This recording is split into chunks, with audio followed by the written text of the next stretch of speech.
আমরা সবসময় একটা কথা বলে থাকি জেনারেশন গ্যাপ। এই জেনারেশন গ্যাপটা কি? জেনারেশন গ্যাপটা হচ্ছে একটা যুগের সাথে আর একটা যুগের তফাৎ। প্রত্যেকটা যুগের প্রত্যেকটা মানে মা বাবার সাথে তার সন্তানের, কাকু কাকিমা জ্যাঠা জেঠির সাথে তাদের সন্তানদের জেনারেশন গ্যাপটা চলে আসে। কেন কি? তারা যেভাবে মানুষ হয়েছে, তাদের সময় যা যা ছিল সেগুলো বদলেছে, সেই টেকনোলজিগুলোকে তারা গ্রহণ করছে তাদের ছেলেমেয়েরা। তখন তাদের কথা বেরিয়ে যাচ্ছে যে কেন গ্রহণ করছে। আমার শাশুড়ি এবং আমার ঠাকুমা তারা সমবয়সী ছিল, তাদের সময় সন্তানরা হতো ঘরে, কিন্তু পরবর্তী জীবনে তারা কি চেয়েছে, তাদের বউদেরও সন্তানরা ঘরে হোক।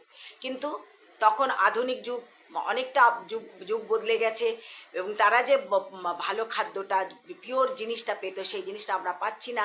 আমাদেরকে ডাক্তার দেখাতে হচ্ছে, আমাদেরকে নিয়মিত চেক আপ করতে হচ্ছে, আমাদের বাচ্চারা হসপিটালে হচ্ছে, সেটা নিয়েও কথা। তো এই যে জেনারেশন, এইটা হচ্ছে জেনারেশন গ্যাপ। এবং আমরাও যেভাবে মানুষ হয়েছি, অনেক সময় চেষ্টা করেছি আমাদের ছেলে মেয়েকে সেভাবে মানুষ করা, কিন্তু আমাদের ছেলে মেয়ের সময় আরও টেকনোলজি বেড়ে গেছে, তাই না?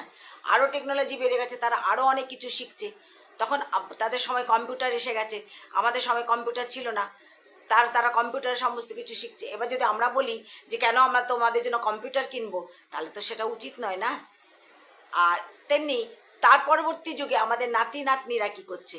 মোবাইল নিয়ে পড়ে থাকছে। তারা মোবাইলে তারা অনেক কিছু দেখছে, ভিডিও দেখছে, যেগুলো ভিডিও গেমস নয়, অনেক কিছু কার্টুন দেখছে, যেগুলো থেকে তারা শিখছে, লেখাপড়া, টেবিল মুখস্থ করতে পারছে, অনেক কিছু ওয়ার্ড পাচ্ছে।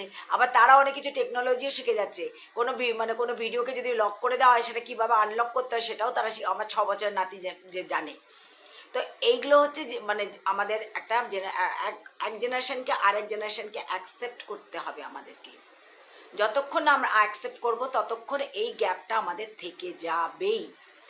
আর প্রত্যেক জেনারেশনকে বলা এটাই করা উচিত যে যদি সংসার টিকিয়ে রাখতে চাও, তাহলে বড়দের রেসপেক্ট দাও, বড়দের কথা শোনো, কিন্তু করো নিজের, যেটা নিজের ভালো হবে, যেটাতে নিজের অগ্রগতি হবে, সেই জিনিসটা করো। শোনো, সবার মুখে মুখে তর্ক করো না, শুনে নাও কি বলছে, কিন্তু নিজেরটা নিজে করার চেষ্টা করো, নিজের জীবনটাকে কিভাবে উন্নতি করবে সেটা করার চেষ্টা করো।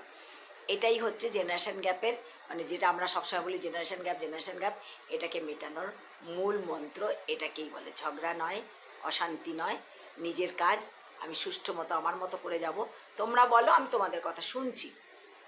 হ্যাঁ, যেখানে বোঝানোর সেখানে বুঝিয়ে দাও যে এই জিনিসটা হলে এই হবে, ওই জিনিসটা হলে ওই হবে, তাই না?